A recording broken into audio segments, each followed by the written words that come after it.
Halo guys, kita akan melanjutkan topik materi kita, yaitu tentang memonitor display produk. Memonitor display produk ini sangat penting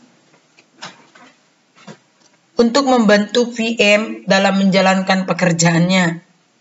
Supaya lebih jelas, mari kita perhatikan slide berikut.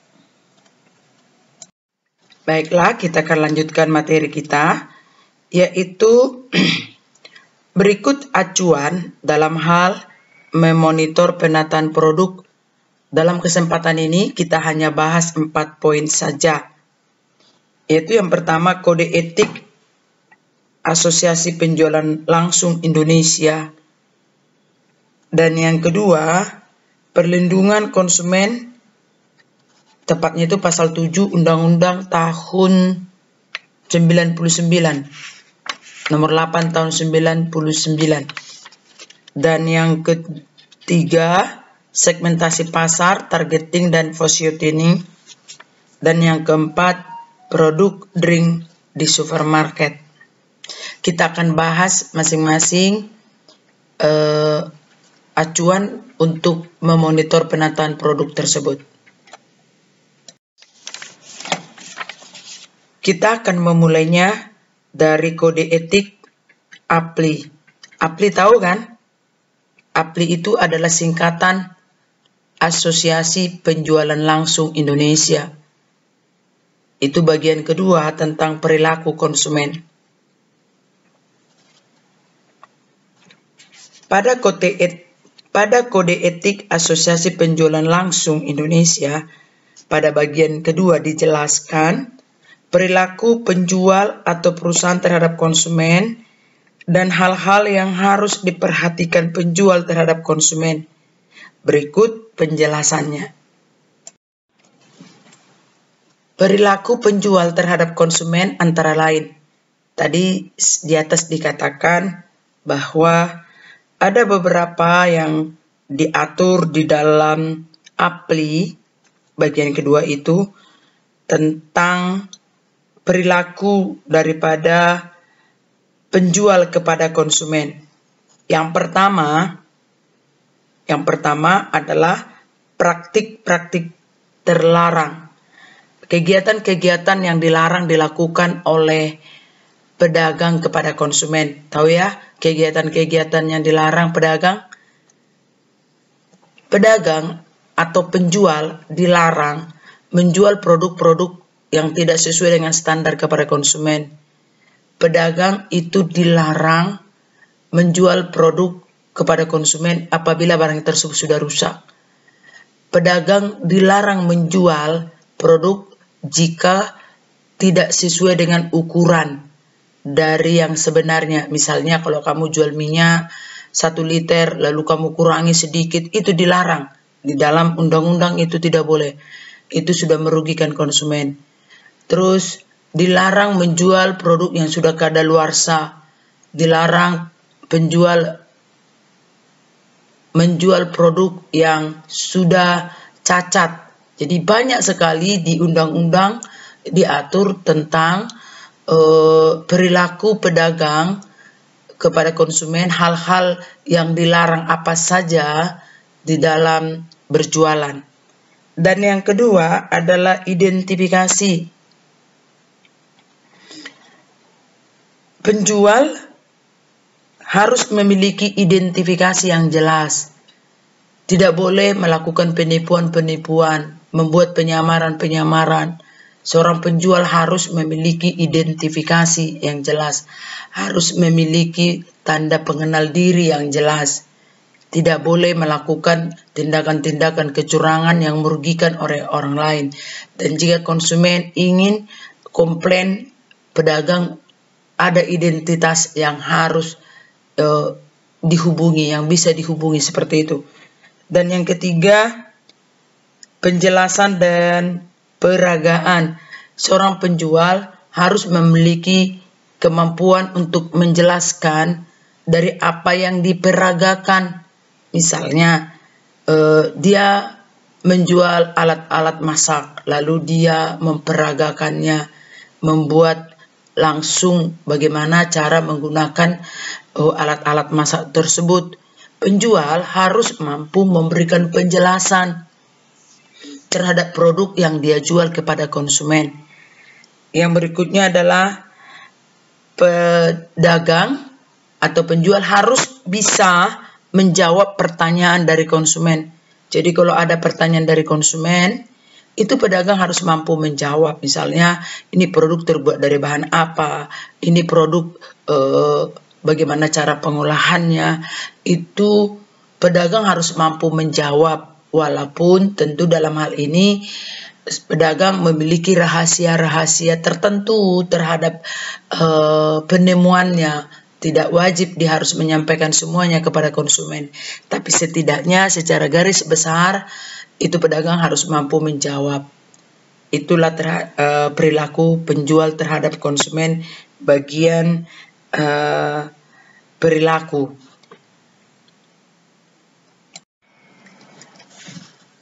Baik, tadi kita sudah bahas tentang perilakunya. Sekarang di dalam kode etik Asosiasi Penjualan Langsung, ada beberapa hal yang harus diperhatikan oleh penjual langsung atau perusahaan kepada konsumen.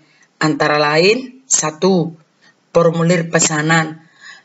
Pedagang atau perusahaan harus menyediakan formulir pesanan kepada konsumen.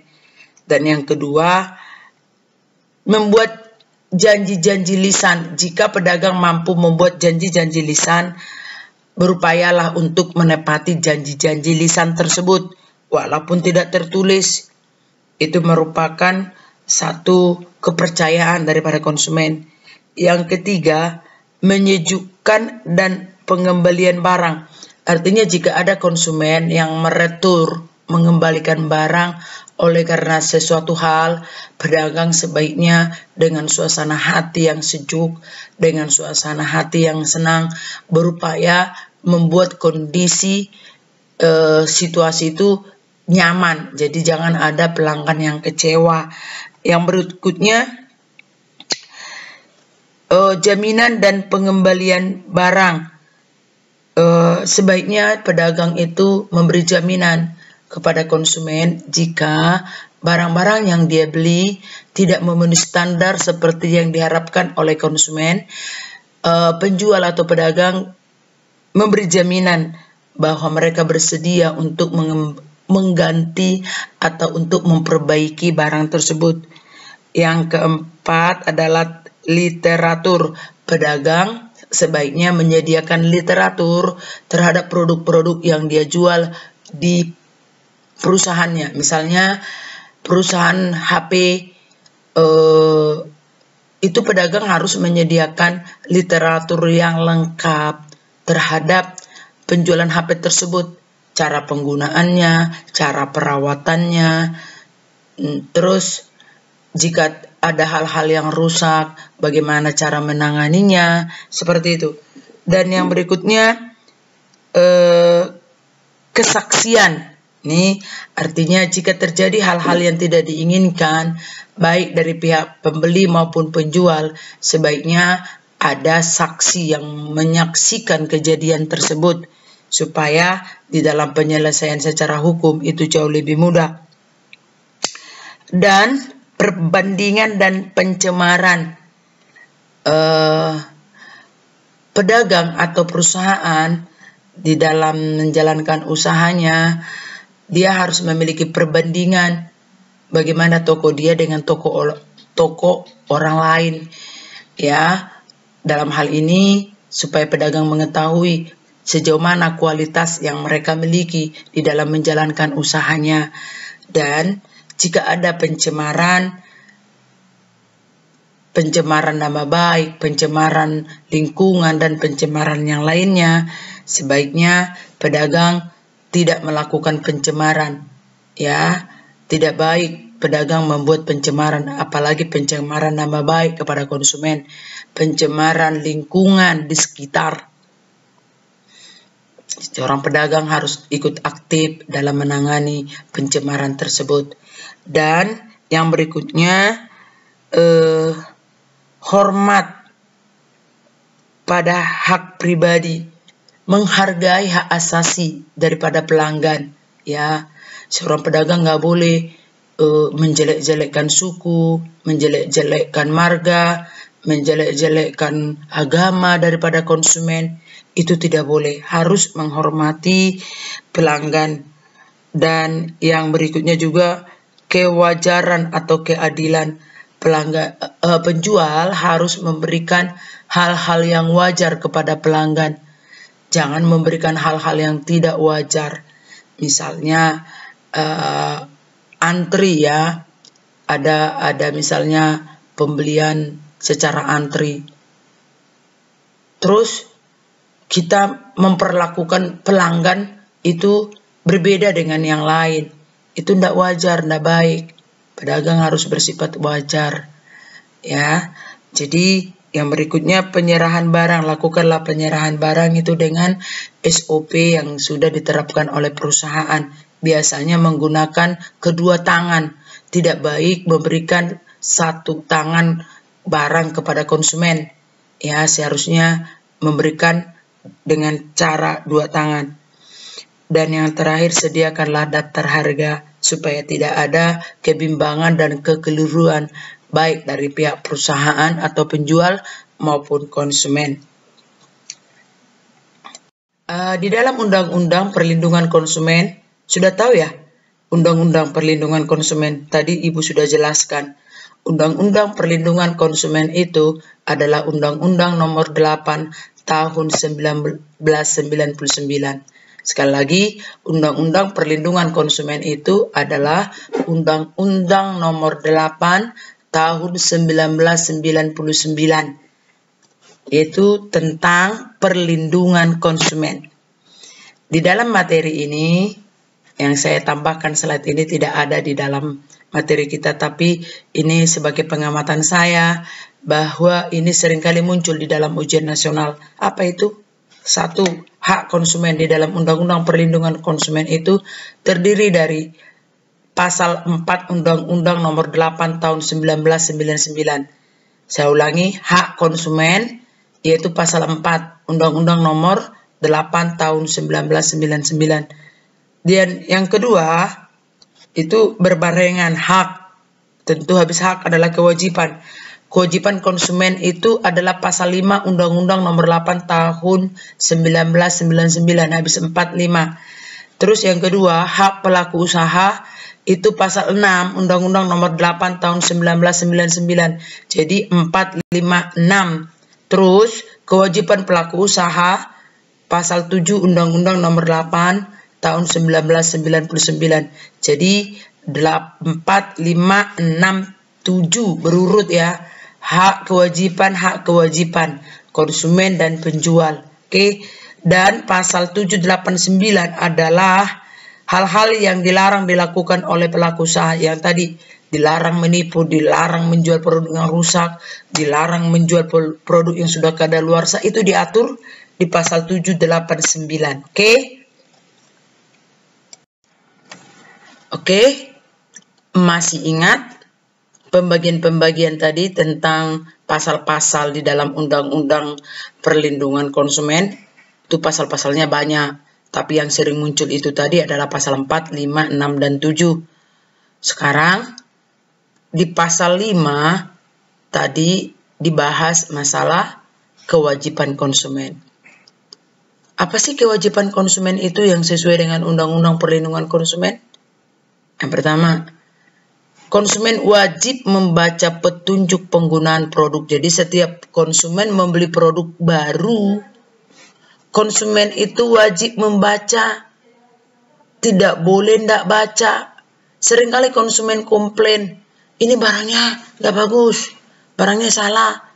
Ternyata dia salah menggunakannya karena dia tidak baca. Contoh misalnya,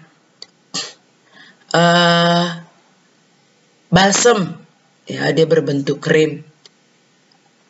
Di situ ditulis penggunaannya, bahwa balsam ini hanya dioleskan di bagian yang sakit atau di bagian luar. Jadi ketika dia sakit perut, dia makan itu balsam, ya sakitlah, bermasalah jadinya. Sehingga dia pergi ke dokter, dia komplain, ini obat tak bagus. Itu tidak untuk dimakan, tapi untuk dioleskan di bagian tubuh yang sakit bagian luar, tidak bagian dalam. Jadi, konsumen wajib membaca petunjuk. Yang kedua, beretikat baik dalam melakukan transaksi. Jangan kita melakukan transaksi niatnya tidak baik. Niatnya untuk merugikan penjual. Niatnya untuk merusak bisnis oleh orang lain. Misalnya, kamu pergi ke tempat bakso, mau makan bakso ini. Etiket kamu sudah tidak baik. Dari rumah kamu kantongi kecoak. Lalu kamu pesan bakso, Mang, bakso 1.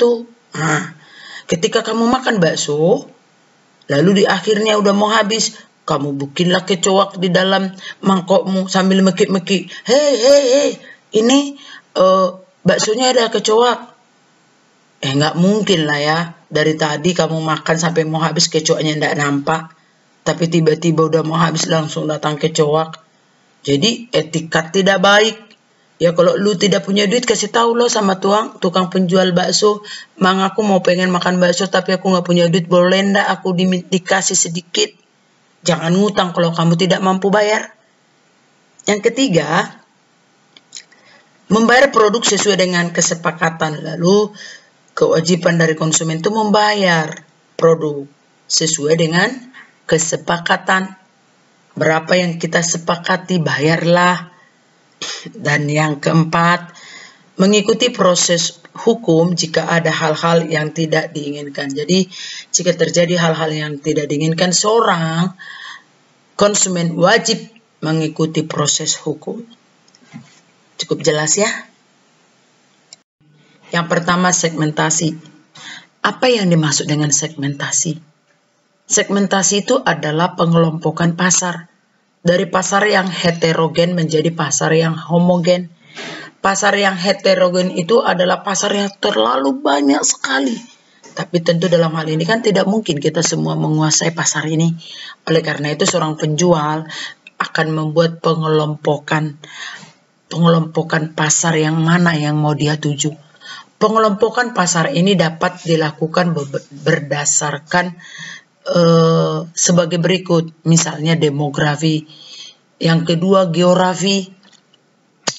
Demografi itu adalah pengelompokan berdasarkan kependudukan, misalnya berdasarkan usia, berdasarkan pendapatan, berdasarkan jenis kelamin, berdasarkan pendidikan. Jadi para penjual ini akan mengelompokkan pasar yang mana mau dituju. Apakah dia menjual produk itu khusus untuk anak-anak, khusus remaja, khusus orang tua. Apakah produk yang dia jual itu khusus untuk berpendapatan menengah ke bawah, berpendapatan menengah ke atas, seperti itu. Jadi, di dalam segmentasi ini adalah perlu pengelompokan pasar.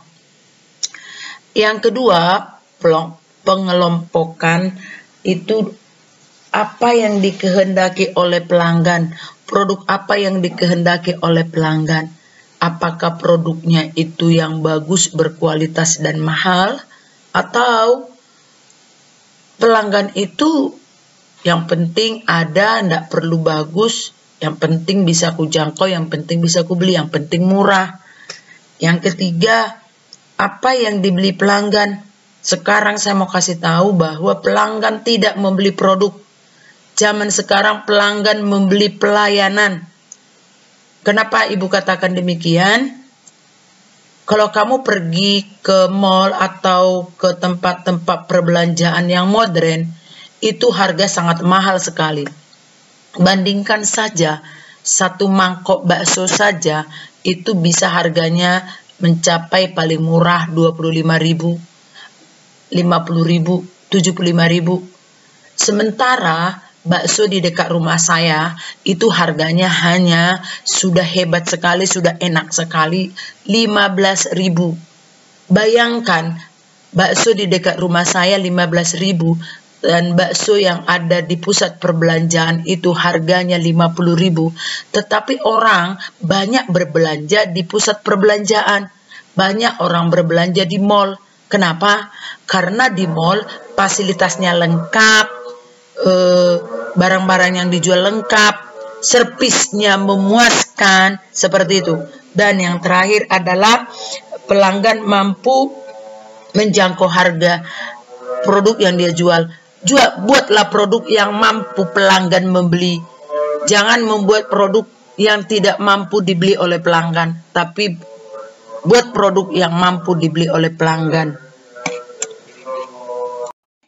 Target itu adalah sasaran, yaitu penentuan target pasar khususnya dalam kelompok fashion. Terlebih dahulu menentukan sasaran pasar dengan pelanggan mana yang akan dilayani sesuai dengan potensi tempat perusahaan berada. Misalnya, apakah target yang diambil berdasarkan geografis, apakah harga dapat dijangkau pelanggan, dan sebagainya. Jadi target pasar itu adalah sasaran pasar yang kita mau tuju. Siapakah sasaran pasar kita? Oke, kita lanjutkan lagi. Yang ketiga adalah positioning. Positioning adalah ketika sudah mengetahui target pemasaran, langkah selanjutnya menentukan sikap, tindakan, dan kedudukan sesuai tingkatannya. Positioning dapat dipahami melalui hal-hal berikut. 1. Penentuan kebijakan supermarket dalam memilih produk yang akan dijual. 2. Penentuan kebijakan supermarket mengenai harga produk yang akan dijual. 3. Kebijakan pihak supermarket untuk menentukan faktor penunjang, sarana dan prasarana, dan pegawai dalam penjualan barang dengan berbagai pertimbangan. Dan yang keempat, kebijakan pihak supermarket dalam mempromosikan barang atau produk yang akan dijual dengan berbagai pertimbangan. Jadi positioning itu artinya gini, bagaimana kita menciptakan produk kita itu memiliki posisi di mata konsumen. Contoh, produk deterjen terdiri dari beberapa merek. Ada namanya Daya, ada yang namanya Sur, ada Ringso, ada Etek, dan sebagainya. Jadi, yang memiliki posisi yang lebih tinggi di antara deterjen ini adalah merek Ringso. Kenapa merek Ringso? Karena merek Ringso itu sudah lama dikenal oleh konsumen dan juga memiliki kualitas yang bagus. Coba bandingkan harga deterjen Ringso dengan merek yang lain. Katakanlah Sur, Daya, Bom, itu merek Ringso selalu di atas. Tetapi konsumen masih tetap membelinya. Loh, Etek kan juga lebih mahal, Bu, daripada Ringso. Betul. Tapi Etek tidak memiliki positioning di levelnya karena harganya jauh lebih mahal, sehingga konsumen lebih tertarik ke merek Ringso. Karena harga Ringso itu mahal dan tidak mahal sekali dan memiliki kualitas yang sangat bagus. Jadi bagaimana sikap perusahaan membuat produknya memiliki positioning di masyarakat, di mata konsumen, sehingga produk kita itu lebih diminati, lebih disukai oleh konsumen. Berikutnya tentang memonitor penataan produk di supermarket, yaitu produk drink di supermarket. Dimulai dari macam-macam minuman kemasan. Macam-macam minum kemasan di supermarket ada banyak ya. Tetapi yang Ibu sampaikan ini hanya 5. Karena di supermarket yang tertentu itu ada kok minuman keras yang dijual. Dalam hal ini yang memiliki izin tertentu bagi perusahaan tersebut untuk menjual minuman-minuman tersebut. Tetapi yang secara resminya, yang secara formalnya, supermarket menyediakan minuman kemasan. Yang pertama adalah minuman mineral. Minuman mineral yang biasanya sering dijumpai, yang biasa diambil langsung dari sumber mata air pegunungan, ya seperti aqua, le mineral, dan sebagainya. Dan yang kedua adalah minuman dengan rasa buah. Minuman jenis ini merupakan salah satu jenis minuman kemasan dengan rasa buah. Banyak kita jumpai di supermarket, ya, jus buah, buah leci, buah rambutan, buah stroberi. Yang ketiga adalah minuman teh dan kopi, yaitu minuman kemasan yang memiliki rasa teh dan kopi. Biasanya minuman ini bisa diperoleh di toko-toko di sekitar rumah kita. Ya, ada sekarang minuman rasa teh, minuman rasa kopi. Saya dulu ketika saya pertama kali melihat minuman teh pucuk, ya, dibuat dalam kemasan, apa ada orang yang mau beli, pikir saya. Tetapi sekarang sudah familiar sekali, ya. Yang paling terkenal sekali itu adalah teh botol sosro. Nikmat betul memang ketika kita minum di waktu kita saat makan makanan yang mengandung minyak, ya, seperti bakso, makanan berlemak lainnya, itu terasa kelat di lidah kita. Dan yang berikutnya adalah minuman bersoda. Minuman bersoda merupakan sebuah minuman berkarbonasi. Minuman ini sangat segar sekali pada saat suasana panas, diminum bersamaan es atau minuman dalam keadaan dingin. Jadi minuman bersoda seperti Fanta, Coca-Cola ini sangat digemari oleh konsumen. Dan yang terakhir adalah minuman isotonik. Minuman isotonik ini adalah minuman yang dibolehkan oleh Balai POM RI, bahwa minuman isotonik adalah minuman pengganti ion tubuh. Di dalam minuman ini terdapat suatu zat yang bisa menggantikan ion tubuh yang keluar melalui keringat, menggantikan karbohidrat, mineral, cairan, serta zat elektronik dalam tubuh. Jadi isotonik dijual banyak di supermarket. Berikutnya contoh dari produk drink di supermarket minuman kemasan tadi, kita perhatikan, ya. Minuman mineral, saya tidak tentukan mereknya merek apa, tapi saya tidak dibayar oleh pabrik Aqua. Di antara minuman mineral yang aku suka itu adalah Aqua. Aqua itu enak, ya, rasanya. Tidak ada sesuatu di lidah kita, ya. Minuman mineral Aqua ini benar-benar diambil dari sumber mata air langsung dari pegunungan. Yang kedua adalah minuman dengan rasa buah. Saya juga tidak disponsori oleh Floridina, tapi saya kasih gambar. Ini Floridina ini sepertinya asli diambil dari jeruk, ya, karena ampas-ampas jeruknya masih ada di dalam kemasannya. Dan yang ketiga adalah minuman kopi dan teh, tapi saya tunjukkan di sini hanya rasa kopi saja. Good Day,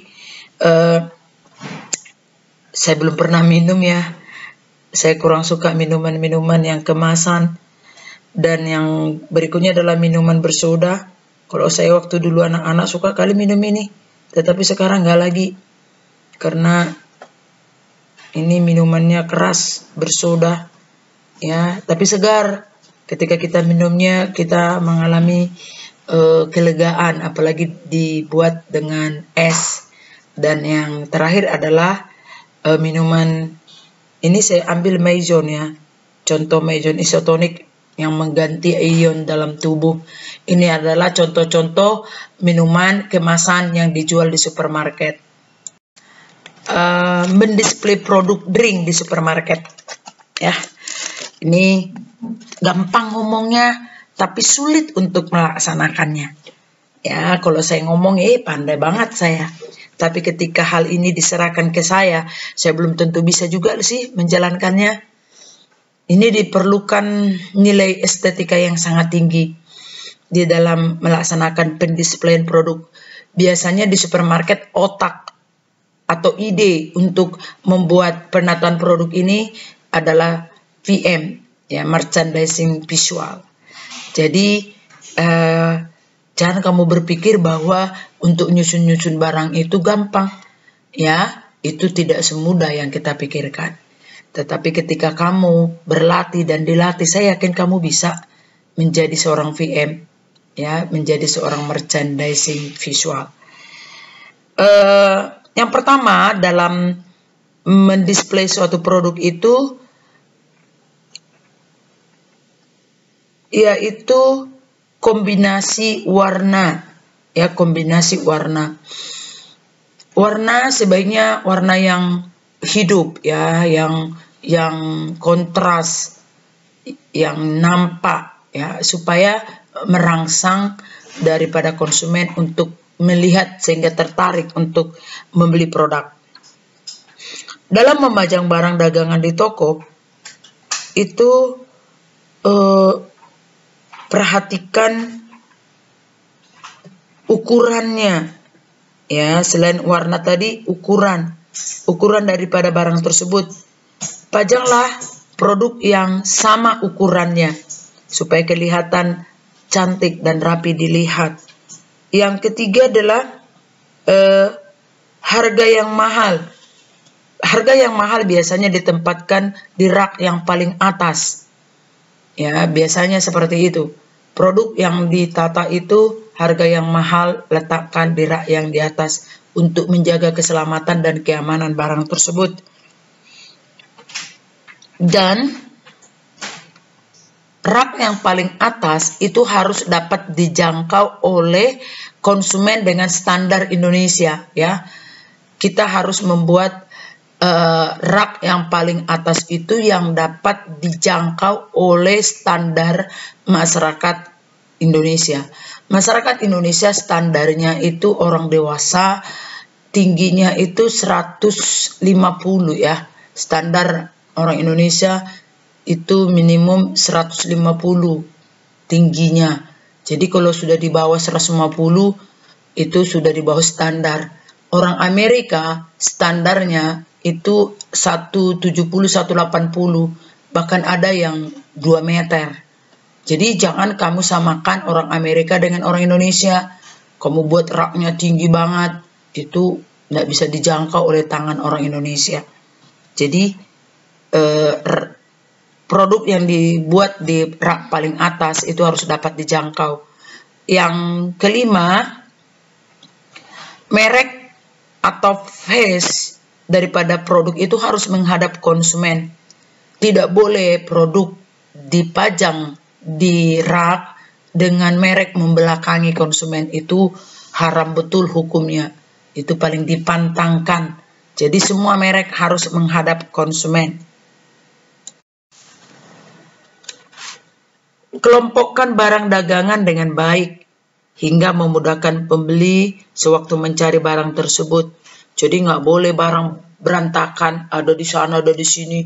Jadi harus satu kelompok, satu jenis, satu merek, satu warna, gitu ya.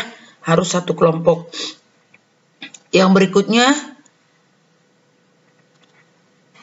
letakkan secara terpisah untuk barang dagangan berupa makanan dan minuman dengan barang dagangan yang berbau tajam dan berbahan kimia seperti deterjen demi menghindari terjadinya kontaminasi atau keracunan.